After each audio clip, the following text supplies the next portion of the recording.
Hey guys, welcome. Glad you're watching. Wanted to talk about Lava Loon, or I'm just going to refer to it as LaLoon for the rest of this recording. Wanted to talk about the basics, kind of considering this kind of a Lava Loon or LaLoon 101. Wanted to say the highlights, things to watch out for, compositions, and just kind of get the overall LaLoon thinking. A lot of people would say that with the recent Loon nerf, that really Lava Loon is not terribly useful anymore. And I would argue quite the opposite. I've had a lot of success with LaLoon. I've destroyed many bases with it that wouldn't necessarily be thought of as a LaLoon. This is one of many. I don't have the recordings for the other ideas, but I may try to actually see if I can't either have a friendly build a base and destroy that and record it, or maybe just see if I can't come across another one in a war or two and go from there. But for now, just consider this a LaLoon 101. Some basics. I want to start out with compositions. One of the reasons what I like LaLoon and why I consider it so powerful is you really need level 2 lavas. At least for max Town Hall 9 bases. You do need level 6 loons, but it doesn't really matter if your minions are level 3 or 4. I like 5, they do a bit more damage, but for a long time I was actually running level 3 minions, and then a little while later level 4 minions, and I was having absolutely no issues cleaning up bases. The nice thing about LaLoon is it's not hero dependent. In fact, I would argue your heroes can be more of a liability than a benefit, and this video is one of the highlights of why your heroes are a benefit. And in reality, at least your heroes need to clean up the CC troops. Beyond that, they're not terribly useful. And sometimes, like I said, they can be a liability. In some cases, you can kind of pick off a blower or an air defense or maybe a wizard tower that's outlying, and which I'll highlight here in a minute. But for the most part, I don't typically rely on my king and queen too much. So if your king and queen are 10 and 10 or maybe 15-15, great.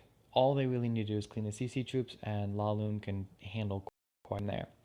So with that, let's look at base recognition and what type of bases lend themselves really well to LaLoon. Typically, what I look for is two core concepts. First of all, when I look at these air defenses, I see kind of a box, which is definitely what you want. You want kind of an even spread.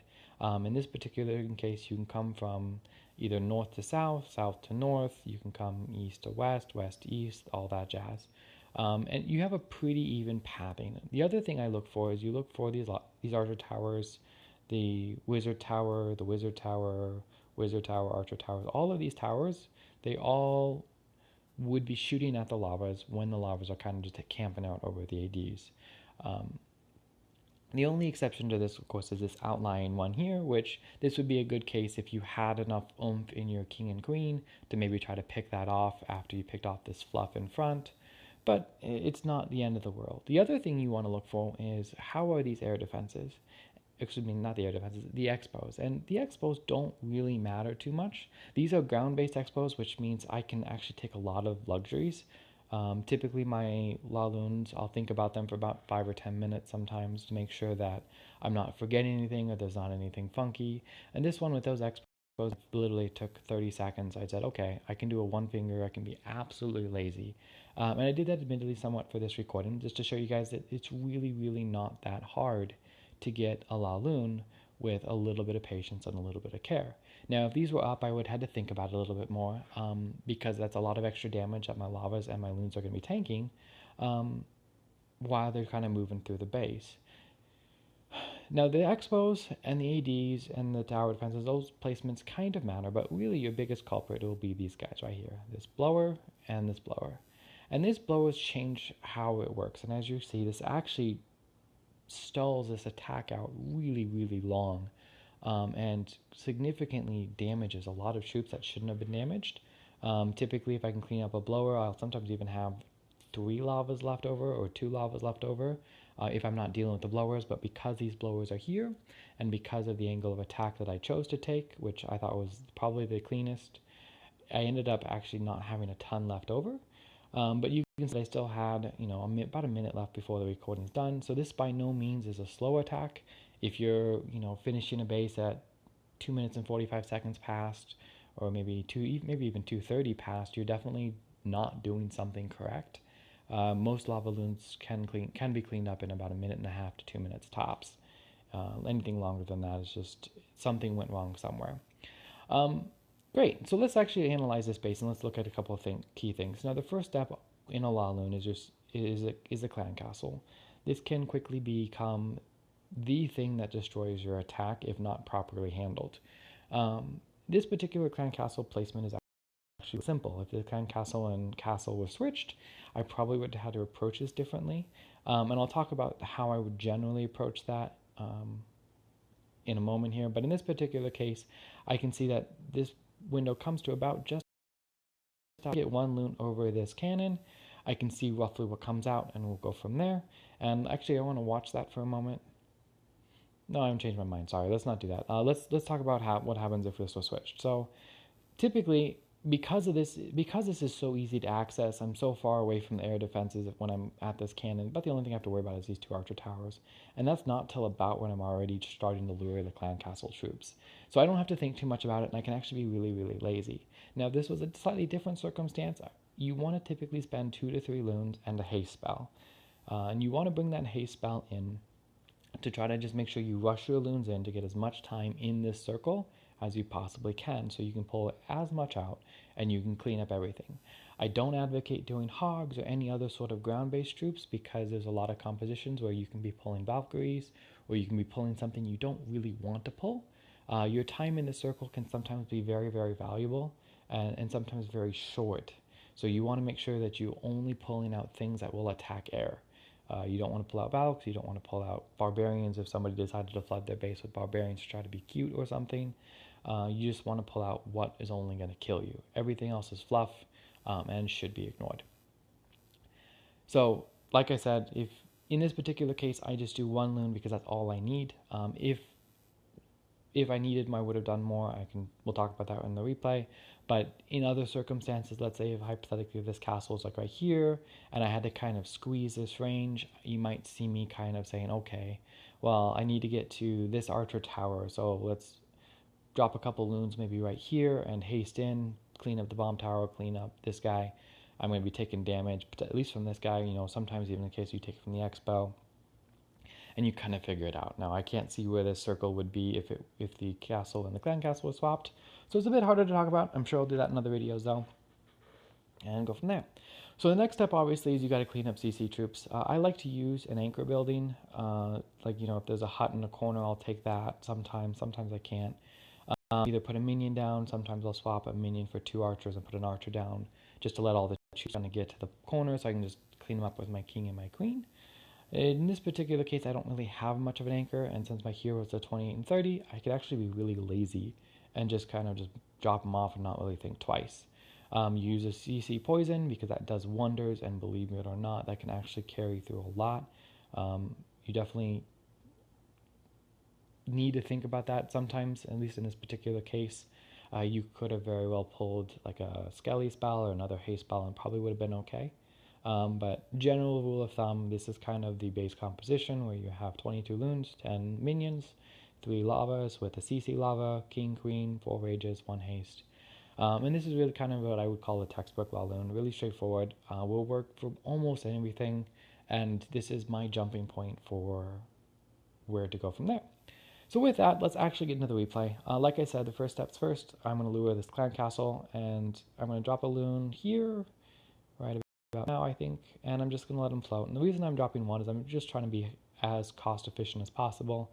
I'm looking at this, my loon's getting hit, it drops the cannon, and for a brief moment I have a moment of panic. I go, I should have pulled CC troops. I know that was here. Okay, I'm going to trust my gut. I'm going to go ahead and deploy my Barbarian King here anyway, because ultimately if I can take out this Wizard Tower, it cleans up this attack and prevents the Wizard Tower from just, killing a small clump of balloons before they get there. But since I didn't need to use the haste, I can also save that for later and go from there. So I dropped my Barbarian King, and admittedly I dropped the Queen. I dropped them both pretty sloppy, actually. And you can see my moment of panic where I'm like, oh, did I do everything correctly? Is it right? My Queen placement wasn't the best. Again, I intentionally was really sloppy about this, guys, in order to kind of prove a bit of a point that a LaLoon is a really powerful attack, and in cases especially where the Xbows down and you have a nice box being formed by the air defenses, it really doesn't take much effort. I did a one finger deploy, as you can see above here, kind of just a one finger slide. Typically what I would do is I'd actually do a two finger deploy starting about right there for one side, right there, and then just kind of run along that side from there. I like that better because it moves in the directions and moves towards the core a bit more cleanly. But again, trying to show you just how powerful LaLoon is, and you don't really have to be that careful with it. You do have to have timings though, and that is actually the third point I wanted to highlight. The timings of this deployment is actually extremely critical. If you deploy the lavas first, they're going to hang out at these air defenses, and they're just going to get smashed by everything, while the loons take their time just kind of wafting in really, really slow and really lazily. So what I like to do is I like to pull the loons. I like to try to push them back, and knowing my timings, I try to get it such that I might lose a loon or two, but the lavas come in and they are tanking most of the damage as the loons start attacking. So the timing that the lavas are kind of just tanking damage for nothing is very, very small. If anything, I tend to err on the side of losing a loon or two because I can afford to. CC lava goes down. In this particular case, I dropped it heading towards this guy right here. I'm a big fan of putting the CC lava on the side of the queen in order so that it can tank the extra damage. Those extra hit points help a lot. I put it down first. Doesn't really matter in this particular case. There is a handful of cases that it might matter. For the most part, though, it doesn't usually matter. The rest of the time goes down, you'll see that I put a lava heading towards this AD right here. Then I put another lava heading towards this AD, and then I put another lava heading towards this AD. And that is just to make sure that the lavas go down quickly. If you wanted to, in this particular case, you could put two heading towards this one and then follow up with one this one. You just want to make sure that the ADs are, or the lavas are over those air defenses pretty darn quick, and your loons can do magic. So from there, we'll keep playing. You can see that I don't remember exactly how I did the lava deployments, but hopefully I did what I just said I did. Then you're going to do basically rages. You rage right here, roughly, rage right here, because you basically want to power through this set of the defenses and just move in. You can see these blowers are going to start creating havoc with this side of the troop and cause a lot of pain, cause a lot of headache, actually. And my loons are not going to get here fast enough.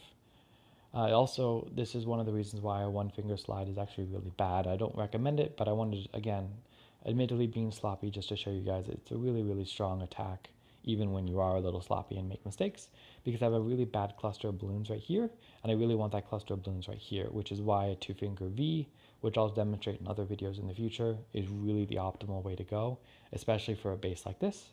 But otherwise, we're just going to keep powering through. The lavas are tanking great damage. I've got a cluster, really one or two balloons here.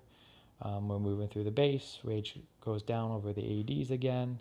I actually put this rage down. I slightly misclicked it. That was kind of a not so great placement. But I was recognizing at this point in time in the attack that I needed to push this side a lot more quickly. I should have put it maybe a couple tiles more south so I can get a little bit of this. But again, I was recognizing that I have a really lopsided. I have loons that are here that are about ready to blow through this side of the base, and I have a couple loons that are still trying to catch up, which means I'm going to have one of these awkward things, and I'm not quite as fluid in my attack as I want to be. So I'm going to keep going, and we'll just go blow through this base. That blower is still causing havoc. Thankfully, it gets cleaned up soon, not that it matters too much. And I put haste right down here just to kind of power this loon to that AD, so I just get it cleaned up. And at this point in time, you'll see that I have one lava left, almost dead, but he is still alive. I still have a fair bit. I still have quite a few pups to clean up, not as many as you typically like, but because of that blower and because admittedly I was being sloppy in order to prove a point, it didn't take a whole ton. Awesome, so the lava is going to do its magic. The pups are going to clean that up. And then from here, guys, it's pretty straightforward. Last thing I want to highlight is, like I said, here is an example of your king and queen being more of a liability than a benefit. I now have this hound to deal with, which is going to cause distraction with my pups. It's going to pop, and it's going to cause more time to be spent than really is needed. Now, with good LaLoon, it doesn't really matter. In this case, it didn't really matter, but just something to be mindful of. You typically want to try to have your king and queen avoid. But otherwise, I see that I basically have this base. There's far more loons than that one are trying to clean up. So I'm going to spread some minions around just in case there's any air bombs I didn't catch. I can clean them up.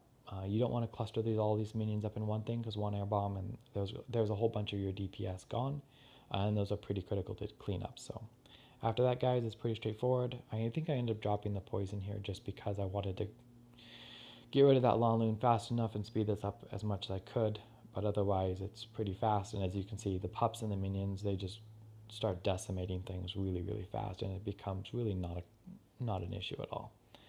And with that, guys, thanks for watching. Hope you learned something, and I hope to have a couple more replays for you guys soon. Thanks.